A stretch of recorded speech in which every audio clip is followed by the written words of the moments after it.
السلام عليكم ورحمة الله تعالى وبركاته. مرحبا بكم شيوات ستي الحبايب.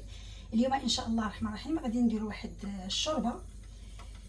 المهم بالنسبه للخضر نتوما ديروا اللي بغيتو. انا غادي ندير، بقاو عندي هاد العريشات ديال البروكولي، وغادي ندير بطاطا حلوه وبطاطا العاديه والقرعه البلديه والكورجيت. هنا راني نقيتهم وغسلتهم ودرتهم هنا في الماء باش ما تكحلش البطاطا. وهنا عندي بصله مقطعه وشويه ديال الثومه، وعندي واحد العويدات ديال الكرفس. كتجي هاد الطيبه ديال الكرفس مع هاد العناصر هادو ديال الشوربه كتجي زوينه بزاف.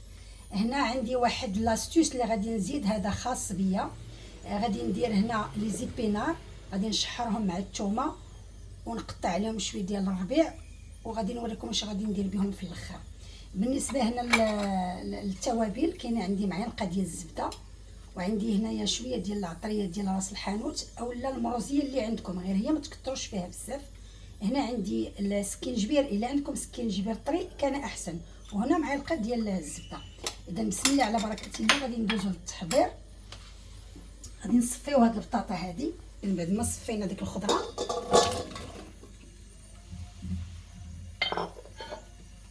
نزيدو البصله والثومه والعريشات ديال الكرفس،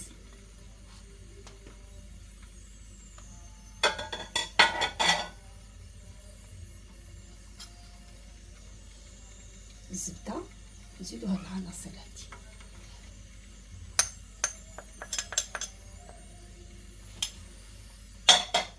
بالنسبه للزبده انا راه عندي هاد المعلقه درتها ديال الزبده بلديه، غادي نزيد معاها تقريبا معلقه جوج معالق كبار ديال الزيت البلديه،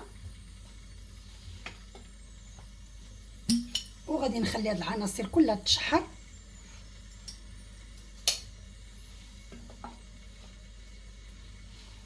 الماء راه هو كيطيب، ملي غادي تشحر هاد العناصر كلها غادي نزيدو عليها الماء طيب، وغادي نسدو عليها وغادي نخليوها طيب بلا ما تسدو الكوكوط. غادي غير تغطيو على هاد الاناء هذا وتخليوها طيب الخضيره مزيان.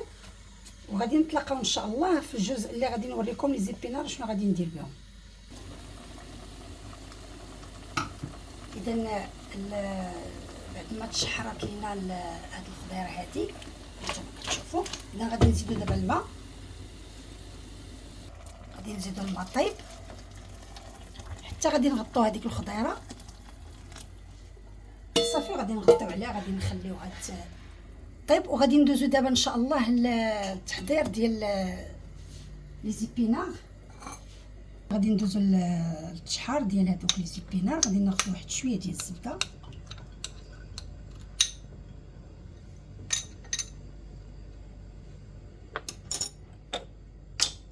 وغادي ناخذو مليحه. لي زيبينار راه كيكونوا تا هما مالحين، ما تكثرش فيهم الملحه.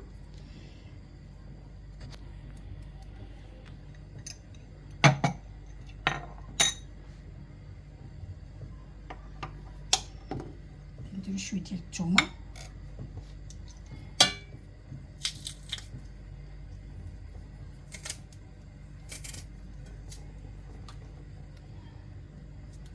بالنسبه لهاد لا سوب راهي الا لاحظتوا راه ما فيهاش العطريه كيف ما قلت لكم، وما ديروش الابزار. هذاك الابزار بعدا انا ما كنديروش في الماكله كلها. بحال دابا الطاجين كنخليه حتى كيبدا كيطيب، كيقرب يطيب، وكندير فيه غير من الفوق غير شويه مع شويه ديال الزيت البلديه.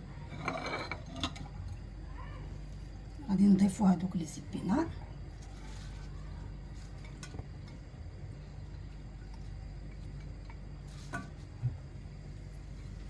بالنسبه لهاد القزبر والمعدنوس راه غادي نقطعو غير شويه، غير عشوائي حتى الاخر، وغادي نزيدو هنايا حتى غادي يطيحوا هاد لي زيبينار يتصهدوا.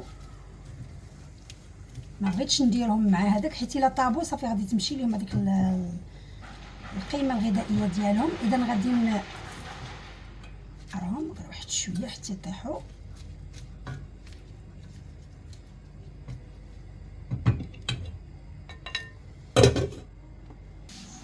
اذا بعد ما تشحروا لي زيبينار غادي نزيدوا عليهم هذاك شويه ديال القزبر ومعدنوس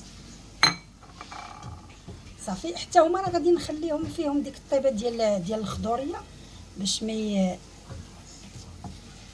يطيبش بزاف. صافي غير واحد شويه غادي نطفي عليه.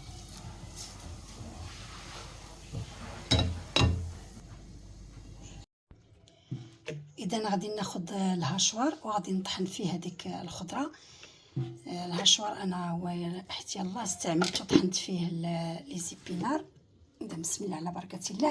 بالنسبه لي زيبينار انا زدتهم هنايا اللي قلت لكم شحرتهم مع شويه ديال الثومه والربيع. اذا غادي نطحنوا بسم الله. اذا الشوربه ديالنا هي هذه بعد ما وجدات. انا قدمتها هنا مع شويه ديال التمر. صدقوني ان الشوربه جات غزاله. انا صراحه اول مره كندير الطريقه ديال لي زيبينار صوتي وكنزيدهم ليها بعد ما طحنتها. شوفوا لا تيكستور ديالها كيفاش دايره. اللي بغى يخففها بشويه ديال الحليب ويزيد فيها الفرomage يزيدوا، ما كاين حتى شي مشكل.